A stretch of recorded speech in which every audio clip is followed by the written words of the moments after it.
The story I'm about to tell you is a chronicle of Benjamin Midler's experience as a child survivor of the Holocaust. Benjamin Midler is my father. My dad's story is a traumatic one that is hard to conceive how anyone could survive, yet fortunately my dad did.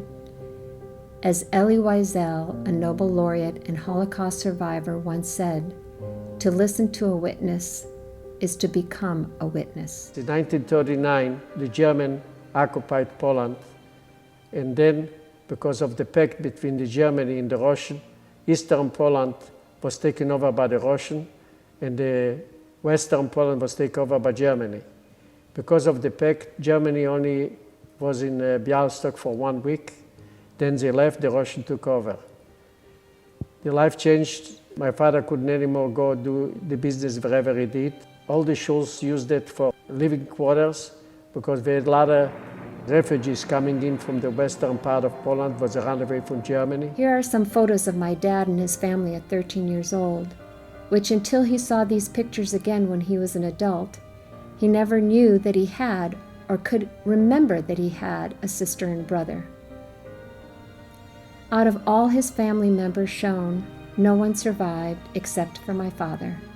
August of 1941, they told all the people should go into a ghetto. You could only carry wherever you could carry on yourself. At that time, we were at least 150,000 people.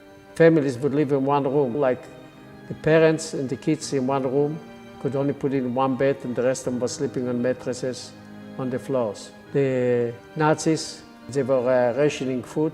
There was a lot of tailor shops opened up, and I even worked in one of them. On August 16, 1943, my father's ghetto was liquidated, and that's when he arrived in the first of his 6 concentration and labor camps.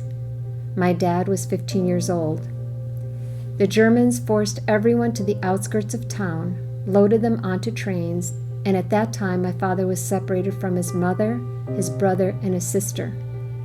The train had 5 rail cars, and they were transporting all the prisoners to Treblinka. Fortunately, the last of the 2 train cars were detached from the transport and sat idle on the railway for 3 days. 150 people to a car without food, water, and bathrooms. The only way to breathe was through tiny slits at the very top of the rail car. My dad was in one of those 2 rail cars. To stay alive, he drank his own urine to stay hydrated.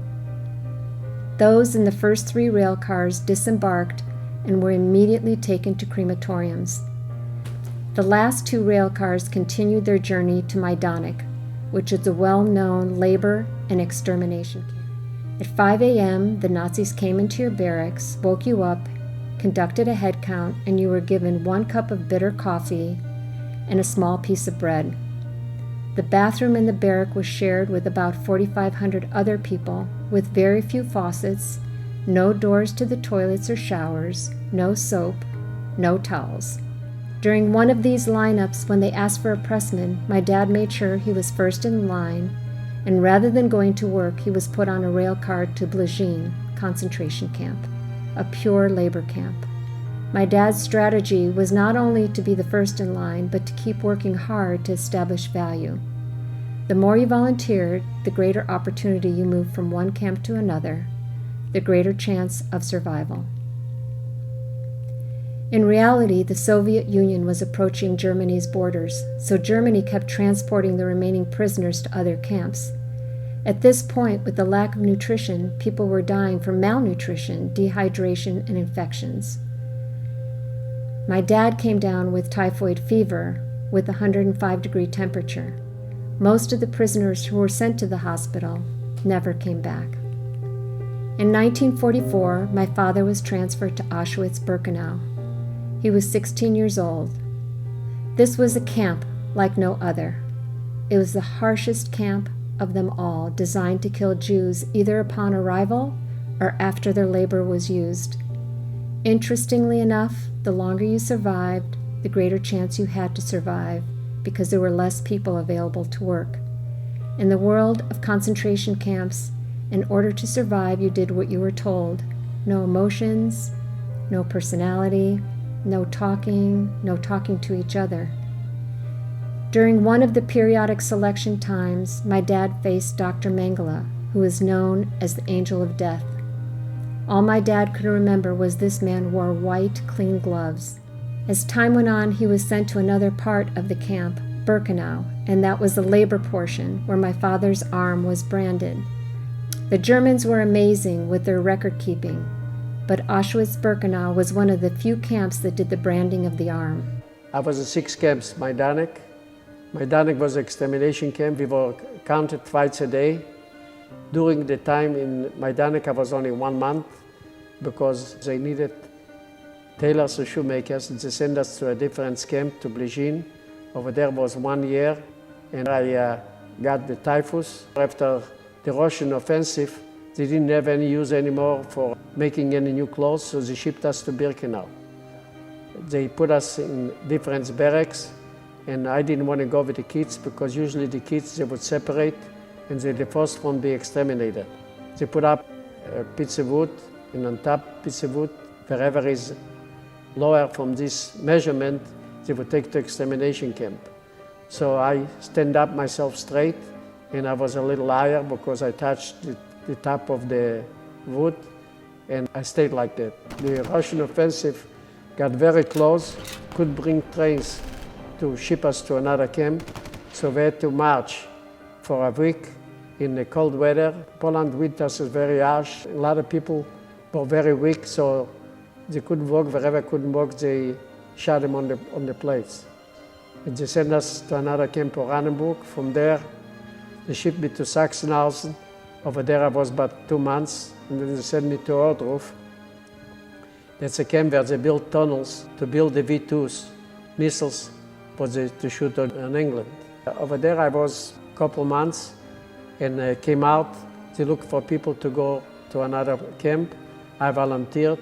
From there, they shipped me to Babelsberg, near Berlin, because they needed people to clean the streets after the bombing. Every night we would hear the Allied forces for bombing Berlin, so we know the war is near. We were in a camp with POWs. They were Russian, French, and American. We were very few survivors from the camps. One day we woke up in May and we couldn't find no guards, so we noticed the war ended, then we are free. I came to Poland, I didn't find no Jews, I found only 2. And they told me there is no Jews left in Białystok, why wouldn't I go to Lodz? Over there is people from the Bricha, from the Israeli, but they fought in the Jewish brigade. They fought against the Nazis and they stayed behind to get Jewish people to move to Israel. They took us to Czechoslovakia, Hungary, and to Italy. In Italy, we were waiting for ships to go to Israel. He had to wait for 6 months in Cyprus in a displaced persons camp until he finally received permission to go to Palestine. Palestine was under British rule, and at the time, the British were only allowing 1,500 people into the country. Another form of vetting. In 1947, the UN declared Palestine should be divided in 2 parts. We were drafted to the Palmach. In 1948, Ben Gurion declared a Jewish state. People were dancing, everybody was hugging each other. The dances would go on day and night. There's no happiness like to have your own state. And we hope this all our kids will be raised in a Jewish state. At the age of 19, in 1948, my dad fought in the Israel War of Independence under General Ariel Sharon. At the age of 21, he met my mother at a dance. My mom is from Egypt. A few years ago, before meeting my dad, many of the Egyptian Jews were also evacuated from Egypt, but fortunately didn't experience what the Germans did to the European Jews. 6 months after my parents met, they got married, not knowing the same language. At the time, my mom knew 6 languages, my dad 4, and not one of them were the same. Together they went to school to learn Hebrew, the language spoken in Israel. In 1959, 11 years later, my mom, dad, and their 2 daughters left Israel in search of a better life in the United States. My dad never gave up his search for his relatives. When World War II broke out, some of his extended family escaped to Argentina and Chicago. When we left Israel, Chicago was our destination. My only vivid memory of our ocean voyage on a freightliner coming from Israel to the United States of America was seeing the Statue of Liberty from our room's porthole, a memory I will never forget. After living in Chicago for a few years, another beautiful daughter was added to our family. My father worked in the dairy for 18 years, from 1960 to 1978 until he was 51 years old. At that time, he started his own business in auto parts, and 5 years later he retired at the age of 56. And he and my mother moved to California. If my father were standing in front of you today, and you were to ask him, how were you able to survive the atrocities, the horrors of the Holocaust? How did he, of what is believed to be 11 million Jewish people who perished, be one of the survivors? He would tell you it was luck, and it was his overwhelming desire to be reunited with his family. He once told us the only difference between us and other mammals is that we have hope. Yes, he was observant and had a lot of luck, but his overwhelming hope to see his parents and siblings were what motivated him to survive.